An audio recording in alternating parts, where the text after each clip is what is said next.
어떤 어린이가 나이가 12살이나 됐는데 학교 근처에도 가보지 못하고 집안이 가난하고 나가서 껌 팔고 구두 닦아서 집안의 생계를 유지하고 있었습니다. 그런데 어느 날 길에 어떤 노신사가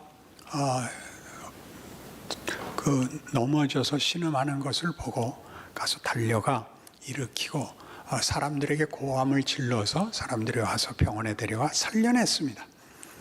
그는 유력한 교육계의 어른이셨고 자기를 살려준 어린아이를 불러서 너 왜 그 시간에 날 살렸냐? 아니 그럼 어르신을 살려준 게 잘못입니까? 아니 너 학교가 있었어야 되는데 왜 거기 있었냐? 저는 집안이 가난해서 제가 생활비를 벌어야 했습니다. 그러냐? 그래서 집안에 통보를 했죠. 이 아이를 모든 장학금을 대어줄 테니 학교에 보내라. 그러자 부모님이 답을 했습니다. 그 애가 학교를 가는 건 좋지만 그러면 우리는 굶게 되었으니 그렇게 못합니다. 그래서 다시 답이 갑니다. 좋다. 생활비도 주마. 그래서 이제 학교를 가게 됐습니다.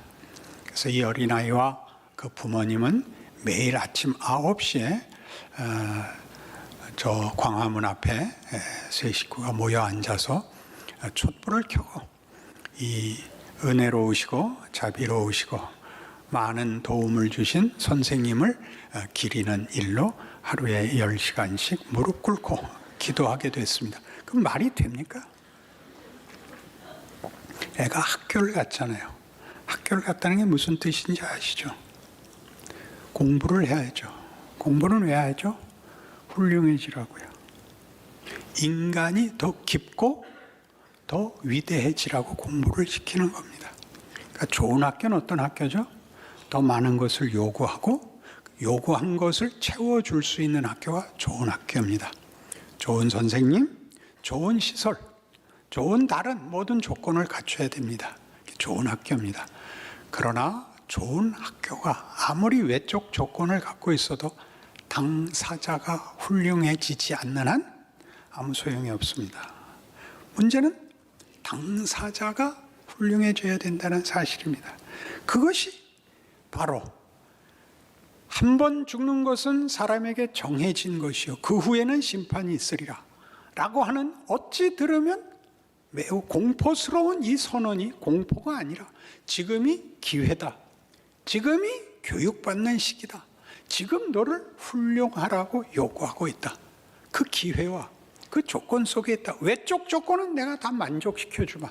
그러나 너 자신이 네 실력을, 네 정체성을, 네 가치를 네가 만들고 네가 되지 않는 한 그것은 아무 소용이 없는 것이다. 그렇게 얘기하는 것입니다.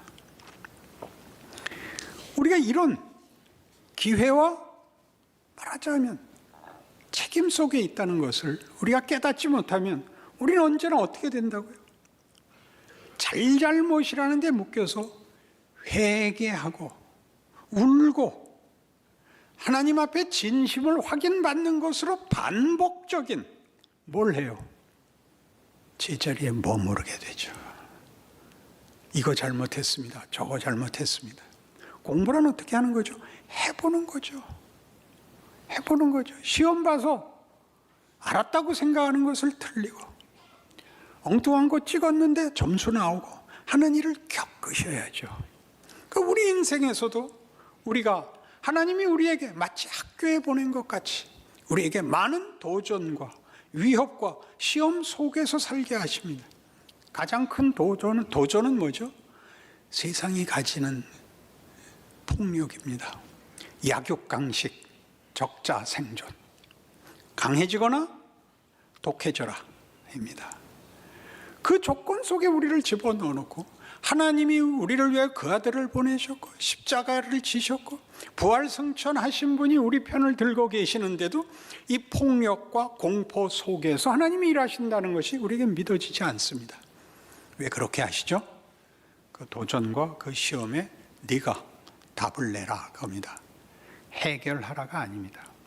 우리 모두 예수를 믿고 난 후에도 이런 일에 보호를 받지도 않고 이런 일에 실력이 있지도 않습니다. 어떻게 하죠? 현실이 법보다 뭐가 가깝다? 뭐가 가깝다? 법보다 뭐가 가깝다? 주먹.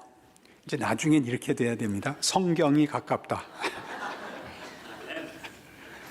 법보다 주먹이 가깝습니다. 그래서 우린 집니다. 계속 지고 계속 타협합니다. 우리 생애의 거의 대부분을 지고 후회하고, 더 큰 힘을 갖지 못한 것, 더 독해지지 못한 것을 후회하여 더 독해지고 악해지는 것과 병행해서 원망과 분노가 쌓입니다.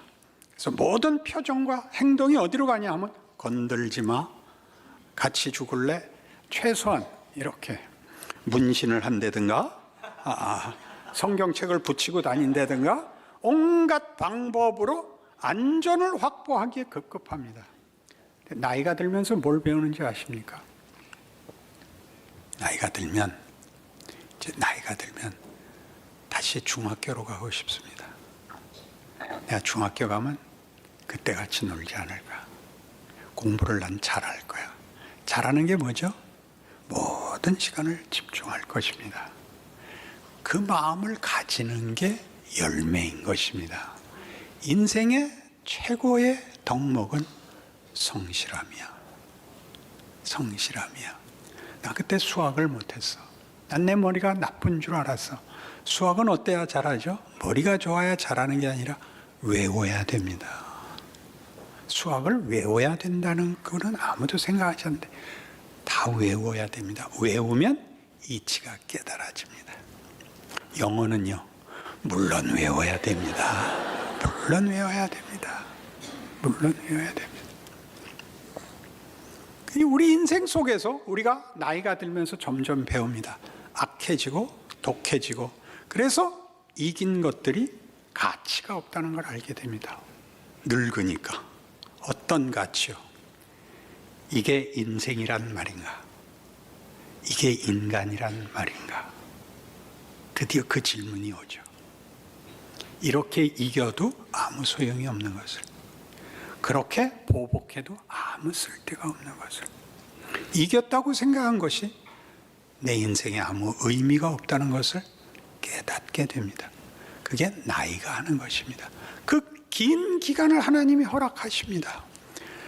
성경의 이 비유를 잘 생각해 보십시오. 탕자의 비유. 그는 고아였습니까? 아닙니다. 그는 둘째 아들이었습니다. 아들이 나가는 겁니다. 나가서 뭘 배우나요? 세상엔 가치 있는 것이 없다는 것을, 정당한 보상이 없고 영광이 없다는 걸 배워서 아버지께 오죠. 우리 아버지 집에는 품꾼들마저도 넉넉했다. 그건 다만 경제적인 표현이 아닙니다. 거기는 사람 대접을 받았다. 난 아버지께 돌아가겠다. 뭐라고 얘기를 하죠? 저는 감히 자식이라고 바라지 않습니다. 품꾼의 하나로 보시옵소서. 뭐라고 주인이 얘기하죠? 무슨 소리냐? 얘들아, 신발을 신겨라. 가락지를 끼워라. 송아지를 잡아라. 내 자식이 돌아왔다. 이게 회개 문제인 줄 아십니까? 이게 우리가 겪는 신앙 인생의 진솔한 내용인 것입니다. 여러분, 긴 시간 동안 평생에 걸쳐서 신자다운 인생을 살 겨를은 막판밖에 없습니다. 그 전에 그걸 하기 시작하면 집 나가 본 적이 없는 큰아들이 하는 얘기 하게 됩니다. 저 새끼는 다 팔아먹고 왔는데 왜 송아지를 잡아요? 나한텐 염소 새끼를 한번 줘봤어요? 병아리라도 한번 줘봤어요? 이 말을 하는 것은 본인이 있는 자리와, 그리고 본인이 그 자리에서 배웠어야 하는 걸 큰아들도 모르고 있었다는 증언입니다. 순종을 한다는 것, 말씀을 따른다는 것이 무슨 가치가 있는지 모르면 그건 자기 것이 아닙니다. 그건 다만 강제적으로 묶여있는 자리에 불과한데 하나님은 그걸 원치 않으신답니다. 기가 막히지 않습니까? 하나님이 우리에게 원하는 건 뭐죠? 자발적 항복입니다. 우리가 하나님에 대하여, 하나님이 우리에게 그리하신 것처럼, 우리가 아직 죄인 되었을 때 찾아오신 것처럼 우리가 소원하고 바라고 기도해서 보상하신 것이 아니라 당신의 사랑으로 우리를 찾아오신 것까지 우리에게 똑같이 놓고 세상과 하나님을 동등한 기회에 놓고 우리에게 항복을 요구하고 있습니다. 가지는 것, 이기는 것이 아니라 존재론, 인간이라는 존재에 대한 자기 확인, 자기 만족, 그런 거대한 목적과 뜻을 두고 하나님이 우리를 역사와 인생 속에서 사는 기회를 주시는 것입니다. 얼마나 굉장한 기독교입니까? 우리는 이 일이 출애굽 사건에서 역사적으로 일어났던 것을 알고 있습니다. 출애굽하는 일, 10가지 재앙, 홍해를 가르고 구름기둥, 불기둥과 만나와 메추라기, 반석에서 준 샘, 이런 모든 것을 하나님이 하시지만 가나안 땅은 저들이 자발적으로 결심하여 들어가는 땅이어야 했습니다. 여러분, 신자 노릇을 한다는 건 여러분의 선택이고 여러분의 자유고 여러분의 책임이어야 하는 것입니다. 그걸 순종이라고 하죠. 순종은 한 번의 선택으로 무슨 복권을 당첨되듯이 여러분의 생애를 거기다가 행운에다가 넘길 수 있는 그런 선택이 아닙니다. 선택, 그런 순종은 없습니다. 자기가 한 선택을 본인이 살기로 하는 것이 순종입니다. 순종에 대해서 제가 글을 하나 써왔죠. 하도 이 순종이라는 말이 그 개념이 왔다 갔다 해서 하나님이 원하시는 컨텍스트에 자신을 본문으로 채우는 것, 이게 순종입니다. 그러니까 여러분의 모든 조건, 여러분이 태어난 가문, 부모, 그리고 자식, 부부, 시대, 이 한국이라는 나라의 근현대사를 살아온 이 환경, 이 모든 것 속에서 하나님이 여러분 보고 그걸 다 걸어서 그 매 도전과 선택을 여러분 스스로 해서 잘잘못을 넘어서는 경우를, 기회를, 선택을 주시는 겁니다. 잘못한 것까지 일을 하죠. 왜요? 그 후회가, 그 회한이 여러분을 더 깊이 만들 수 있기 때문입니다. 하나님을 사랑하는 자, 곧 그 뜻대로 부르심을 입은 자들에게는 모든 것이 합력하여 선을 이룬다는 말이 그것입니다. 여러분이 해보지 않으면 안 됩니다. 늘 얘기하지만 겸손은 아무도 비난할 수 없다는 자기의 진실을 아는 자만이 겸손할 수 있습니다. 자신의 못난 것을 확인하지 않은 채 겸손을 하는 것은 동정입니다. 그건 낯짝만 봐도 합니다. 이게 동정을 떠는 건지 겸손한 건지는 속일 수가 없습니다. 그 사람의 실력입니다. 당구장에서는요, 문을 열고 들어서는 스텝만 봐도 아, 저 사람 고수구나를 압니다. 이상하지 않습니까? 교회도 그렇습니다. 찬송가 성경책 들고 들어서는 모습만 봐도 압니다. 아, 저 사람은 수준이 뭐구나. 거기에 한국 교회에 수준 낮음이 있습니다. 웃을 줄 모르고 열어놓을 줄 모르고 겁을 냅니다. 눈을 안 마주치려고 하고 무슨 말을 해야 될지 모른다는 것은 한국 교회가 이제 직면한 도전입니다. 구원의 감동, 순교의 각오를 넘어온 다음 단계, 일상, 매번 반복해야 되는 공동체 안에서, 주어진 사회 안에서, 이웃 앞에서 신자의 가장 당연한 기본을 우리는 배우지 못하고 있는 겁니다. 놀래지요, 모두가. 놀래고 도망갑니다. 거기엔 책임도 기회도 없는, 그저 다만 시력이 좋아서 옆 사람 답안지 보고 점수 받는 학생에 불과해지는 것입니다. 여러분의 인생을 제대로 사시면 하나님이 우리 인생 안에서 만들고 싶어 하는 것들이 만들어지는 것을 배우게 됩니다.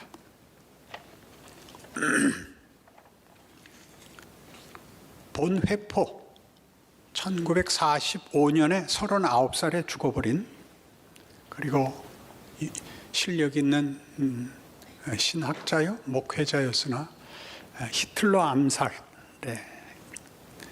참여하여 이제 잡혀서 교수형으로 죽습니다. 그의 책 중에 1월에 추천할 이 책의 내용입니다. 제목이 아주 도전적입니다. 정말 기독교는 비겁할까? 굉장하죠? 비겁해요. 우리는 예수 믿는 걸 어떻게 믿어야 되는지, 어떻게 책임져야 되는지 모르고 다 고개 숙이고 도망 다녔으니까 본회포는 그렇게 얘기할 수 있습니다. 정말 기독교는 비겁할까? 그렇게 물은 본회포는 비겁하지 않았습니다. 이렇게 썼습니다. 시간이라는 주제에 우리가 사람으로서 살며 경험하고 배우며 창조하고 즐기며 고통받지 않은 시간은 잃어버린 시간일 것입니다. 잃어버린 시간이란 채워지지 않은 텅 빈 시간입니다. 하나님의 말씀은 나의 시간을 요구합니다. 하나님 자신이 시간 속으로 들어오셔서 나의 시간을 그분께 내어드리길 원하십니다. 그리스도인으로 산다는 것은 순간이 아니라 지속적으로 시간을 들여야 하는 일입니다. 여러분들이 원망하는 여러분들의 현실입니다. 현재입니다. 어쩌란 말입니까? 뭘 어째요? 할 수 있는 걸 하세요. 할 수 있는 걸 실력만큼 하세요. 잘할 수도 있고 잘못할 수도 있습니다. 잘못한 것을 반복하지 마십시오. 반복하고도 더 나아지려고 애를 쓰십시오. 그래서 실제로 나아지십시오. 내가 그때 중학교 때 수석을 했다, 차석을 했다가 아니라 그것이 지금 어떤 열매로, 어떤 나를 만들었는가를 돌아보십시오. 한국교회가 이렇게 겁을 내는 것은 이건 비겁한 것입니다. 예수를 믿는 걸 뭐 나가서 소리를 지르고 광분을 하겠습니까? 여러분들에겐 이미 주어진 도전이 있습니다. 여러분의 가족, 여러분의 이웃, 여러분의 회사, 여러분이 속한 이 사회가 있습니다. 여러분 지하철에 서 있어도 모습이 달라야 됩니다. 거룩이라고 맞박에 쓰라는 얘기겠습니까? 표정이 달라야 됩니다. 살아있는 존재가 마땅히 가져야 할 표정, 마땅히 가져야 할 어떤 여유, 인간이지 않습니까? 짐승과 다르고 기계와 다르고, 그리고 속지 말아야 할 것, 명분이 아닙니다. 실존이어야죠. 에베소서 4장에서 이 일을 성경은 이렇게 요구하고 있습니다. 에베소서 4장 13절 314페이지입니다.